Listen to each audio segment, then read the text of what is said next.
Good afternoon, ladies and gentlemen. This is Richard Morchoe, and this is the Long Hill Report. And as per usual, we have got Steeves with us. Oh, well. And we will be discussing where the world is going. And a lot has been happening, a lot of news. People are a little scared and are quite upset that news from Twitter has come out that things might not have been on the up and up. And they've been saving the world from the horror of Trump by refusing to admit the honesty of the Hunter Biden laptop. And supposedly I haven't really heard any of them, there's several tranches of information as to what the people running Twitter security were doing to save the world. And it's coming out, and it isn't pretty, but the people who've been leaving Twitter or been thrown out of Twitter defend it as just the most wonderful thing in the world. And they're going after the journalist Matt Taibbi, who was considered a leftist, and now he's considered the evil spawn of Hitler or something. And he was at a debate in they're called the Monk Debates, I think it's in Toronto, where he defended the proposition that the mainstream media, I believe it was the mainstream media, is not trustworthy. And he won hands down. And I would say anybody who thinks that's a wicked shocker, as we say in Boston, or as they say in Boston, has a problem. And we're going to toss the ball over to Gus to hear his thoughts. I really don't have anything else to say about that one, because we're going to leave now. It's over. But no, realistically, I mean, that's part of the problem, is that we see all of these kinds of things. I mean, I follow a lot of definitely non-mainstream like websites on a pretty regular basis. I am shocked. I'm very sure you are. And so it's not a surprise that I get the chance to see a lot of the commentary like what you were referring to. Although I did not specifically read Matt Taibbi's story on it, it's not a surprise. I mean, we knew from years ago that the major tech companies, Google and Twitter and Facebook and all the others, have been for some time basically totally in bed with the Democratic powers that be. And it's not a surprise, unfortunately, that what we saw from 2016, 2020, probably in 2024, we'll probably see it again, is that they will take their own personal attitudes toward our election cycles and take it to try to put the people in power, quite frankly, that make them enough money. And it's what it always comes down to, is making money. And unfortunately, our election system is so rolling in campaign contributions, and I put them in quotes because that's just legalized bribery, that it is. But I think that people are starting to wise up to the fact that it really is legalized bribery, and they have to kind of distract by throwing ideas around about Russian influence or whomever.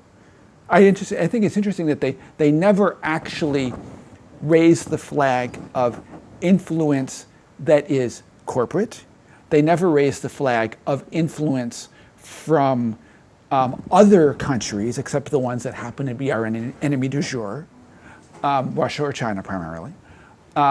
Even though there's plenty of evidence to show that our political system is getting a ton of money from several other countries, and that if we were to actually focus the uproar of who is hijacking our election systems, then quite frankly, that's absolutely what they're trying to avoid.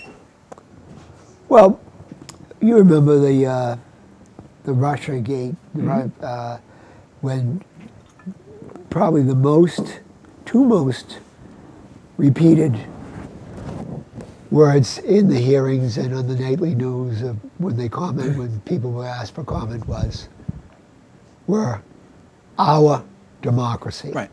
which is a joke. It's an oligarchy.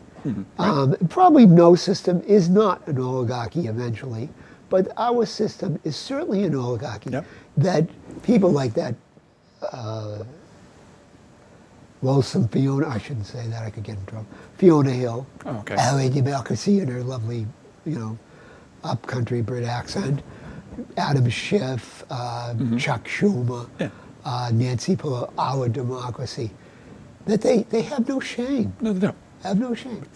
They say it because they know that they own it, or Yeah. their friends own it. I mean, a perfect example to go back to Pelosi and several of the other people that you just mentioned, that you might have noticed that there was a very brief-lived bill in Congress to eliminate the ability of the Congress critters to trade stocks directly.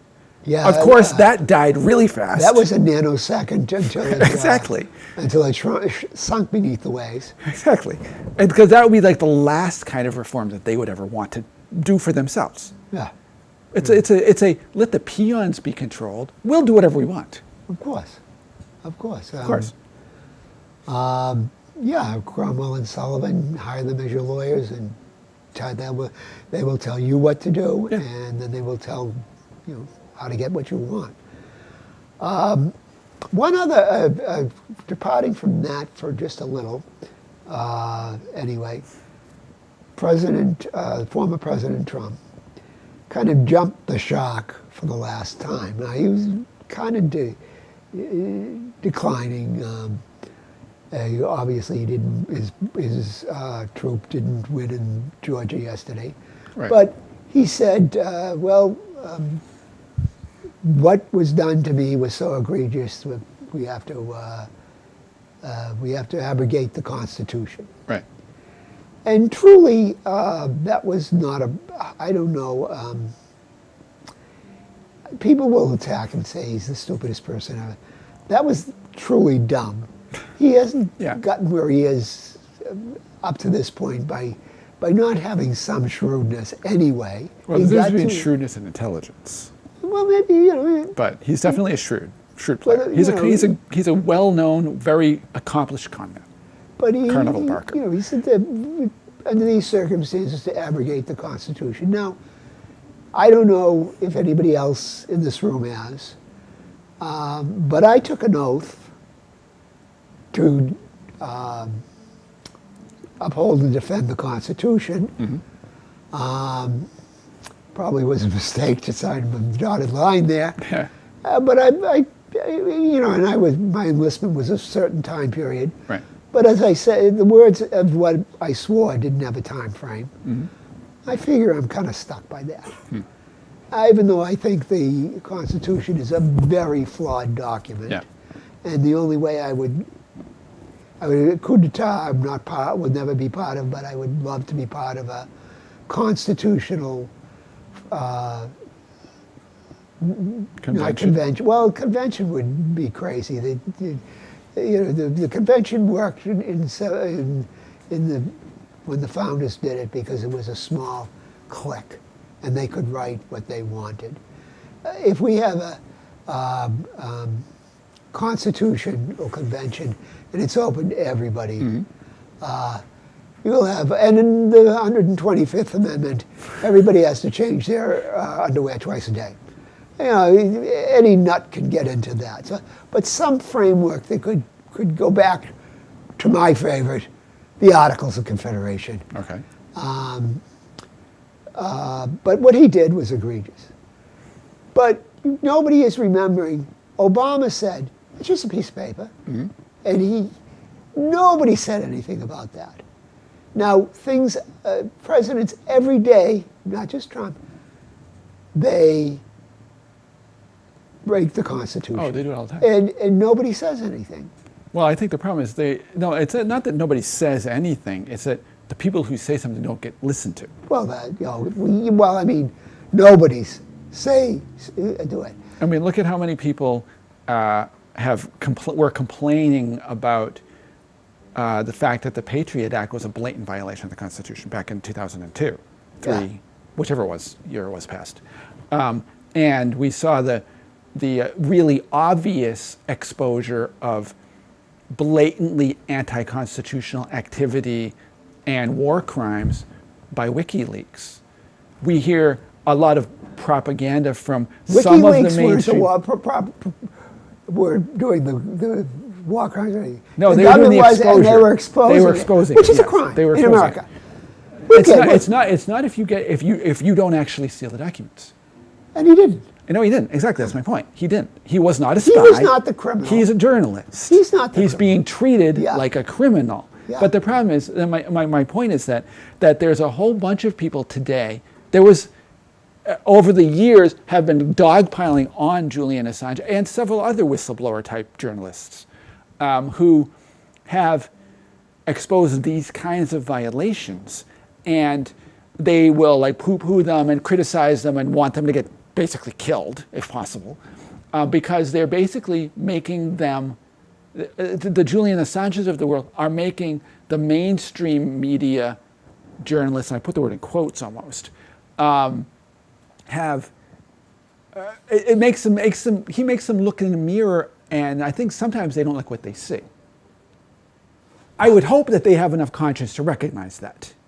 I think some of them have gotten to the point where they don't have any more conscience than the people that they are accepting the paychecks from. Well, I don't necessarily disagree with your diagnosis of their mental condition. I'm not a psychologist, so I won't. Neither am I. But I won't judge them in that sense.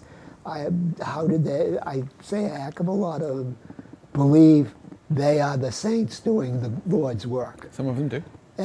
No matter how crazy it is, to believe that. It's kind of a doublethink thing. I don't think doublethink started with Orwell. No, absolutely not. I think you can believe you're wonderful even while you're committing the most egregious sins. Mm-hmm. And a government can get you to do that, or enough of a bribe or something. Mm-hmm. Well, it was originally my money. Oh, yeah. We've shared this with me because I deserve it, or something. Right. Whatever. Right. Doublethink is not just an Orwellian thing, but it's demanded by an Orwellian state. Mm-hmm. How close are we to an Orwellian state? Well, we're talking about this. We're going to put this on YouTube. We're going to put this.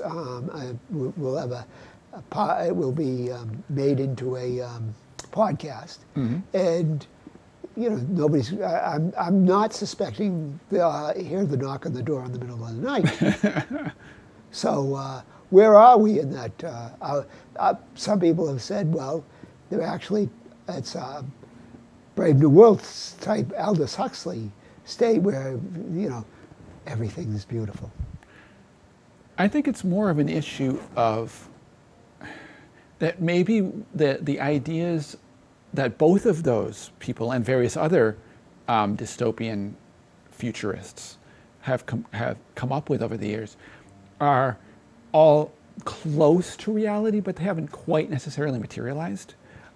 They have, to some degree, in that we are, quite frankly, small potato, and we can say whatever you can still kind of say whatever you want, unless you're big enough to get noticed.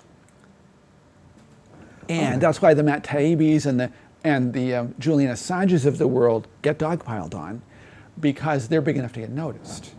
And they're big enough to actually have enough people hear them to shake the tree, so to speak. And when that happens, the people in power recognize that there really is at least a slight risk to them.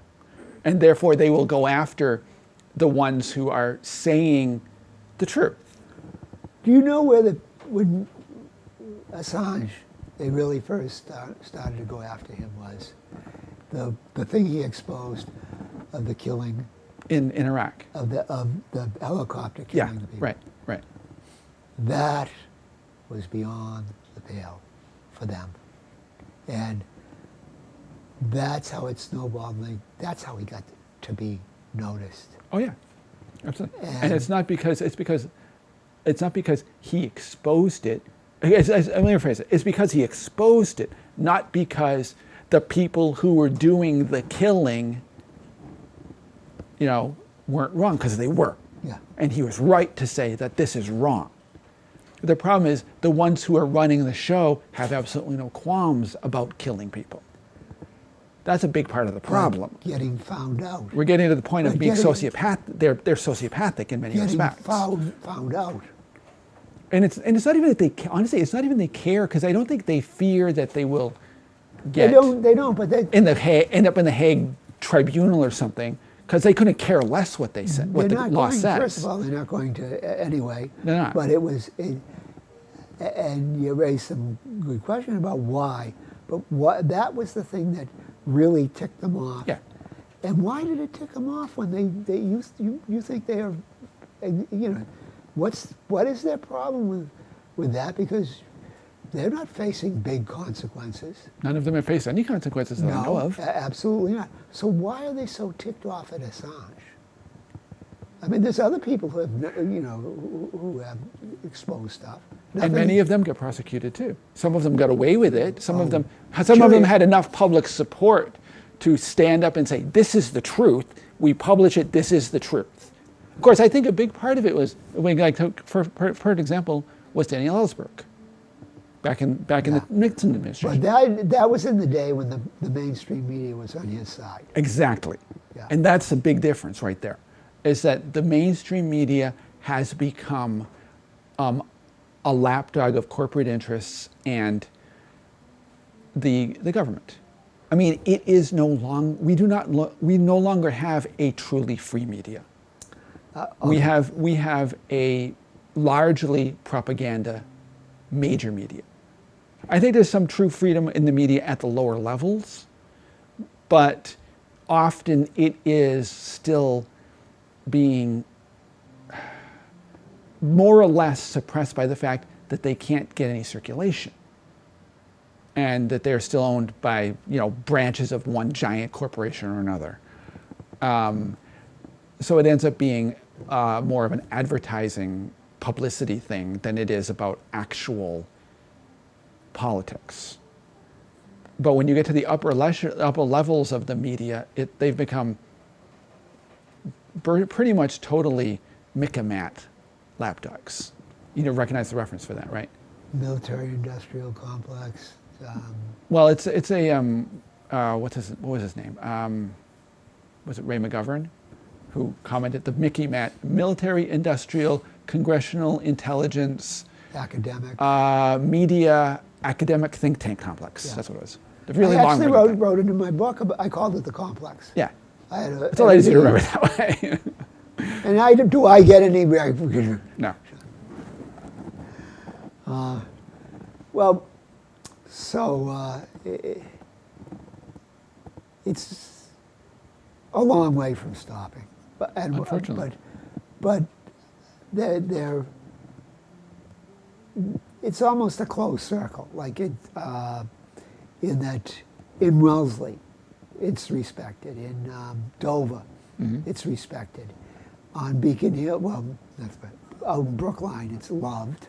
Newton, it's loved. Cambridge, it's loved.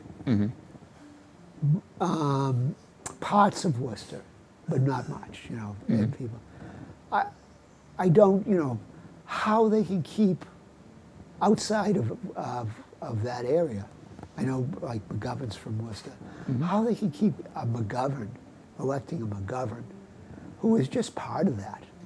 I mean, I have what he sent to me when I said, why are you supporting this war? And part of it was, let me be clear, I've always been for peace. Well, you got to support Ukraine. That's contradiction.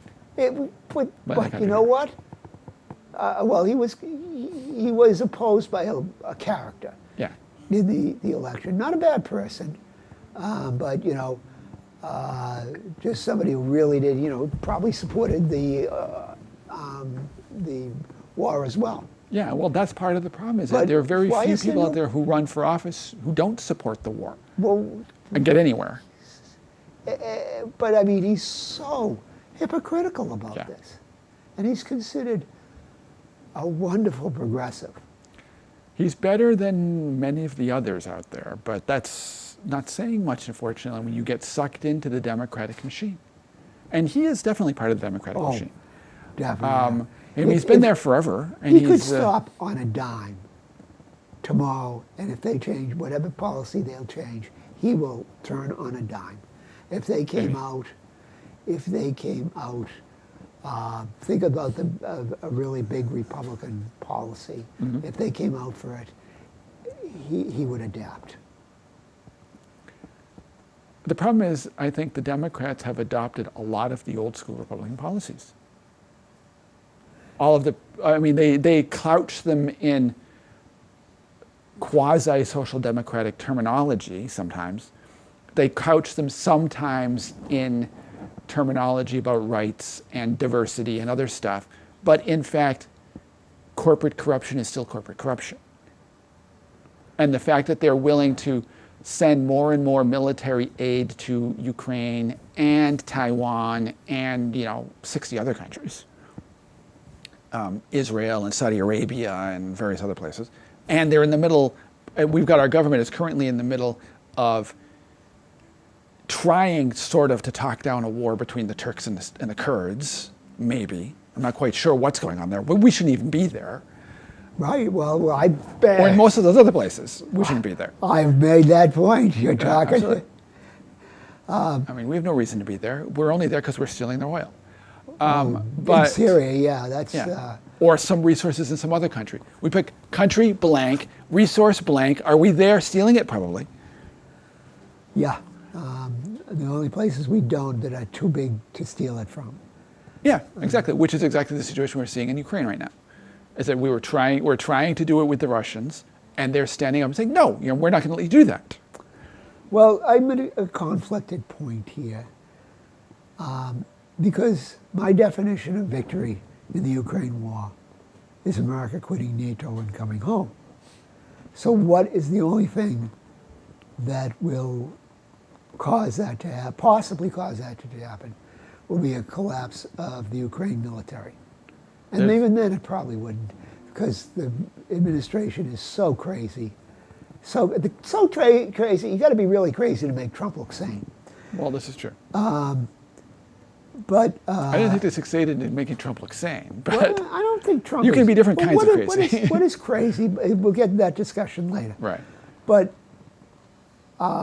they probably would double down after, say, the Ukami collapse. They'd probably double down. That's part of the risk, I think, that we're seeing right now. We have the Ukrainians keep seeming like every week or so, they're trying to do something else to escalate it. So far, we've had one variant of NATO or other try to talk them down. They don't seem to be all that successful. They keep doing stupid stuff. And we've got a situation where even the only way this war is going to stop in anything that's sane is if we pull the plug and say, we're just not supplying you any more weapons. You people have lost. This war is over. It only keeps going because we keep sending them weapons, and in many respects, we keep sending them troops. Oh, they're wearing Ukrainian armor. They're wearing Ukrainian you heard uniforms. About the Polish soldiers that were buried? I've heard of them, yes. I don't know exactly which countries they're coming from, other than that particular situation. But there's rumors that there's a bunch of Poles in there. There's rumors there's a bunch of Romanians in there. There's Brits. There's definitely American mercenaries in there. Yeah. Well, quite honestly, if there were American mercenaries in the Ukraine, they should not be allowed to come home. Yes. By definition, they are fighting for somebody who is totally anathema to our way of life, our way of life. Well, there are countries that they get away with. They should not be allowed to come home. There are countries that we leave them to get away with that. We shipped them around. There's some evidence, claims anyway, I should say, that we were shipping some of the ISIS terrorists into the Ukraine to fight the war. I've heard that. I'm not I don't know exactly, if it's true, I but I've heard of don't think it. it's necessarily credible. I wouldn't say it's not credible. Right. I don't know if it is happening, Yeah. but I have heard of it. But that's asking for trouble. I don't think we've repeatedly done things that logic says would be asking for trouble, and then lo and behold, we get the trouble because that's what blowback is. Well, think about this for one thing. Like, if we had never backed the Taliban, never backed the Taliban, there would not have been a 9/11. Probably not. And you know, what's his name? Brzezinski. Oh, it was a great thing. What do you mean that wasn't a great idea? That was a wonderful idea because he is less an American citizen. He's an American citizen, Yeah. but he's a Polish aristocrat. And he was for Poland. Yeah, He wasn't. largely. He was for America, but he was as much for Poland. Yeah. Well, it doesn't help the fact that we have a lot of the people who are making decisions in the upper echelons of NATO and the EU, and somewhat to some degree in our foreign policy apparatus, that have direct ties to several of those Eastern European countries. Well, this is. And the problem is that we've got a situation here where I think common sense says what are their actual intentions? And loyalty- Are they representing and the loyalties. United States, or are they representing their years When of we write the next mental Constitution. ideology When we write the supporting next Constitution, who their enemies are? I am going to put in, because I'm going to be, the guy who does it, that you do not get to be doing any foreign policy of a country your ancestors came from recently. Now, let me tell you, I would love to be appointed to as ambassador to a country just across the pond. And I'd love to be there living in the what do you call it, the ambassador's residence. I'd love to be hobnobbing with all the people, lunch at the Gresham. I think you can tell which country I'm talking about. Ireland, yeah. I don't think it should happen. I should be banned from having anything to do diplomatically, whether I'm an employee of the Foreign Service or whatever, with Ireland. I think Okay, we'll make you ambassador to Somalia.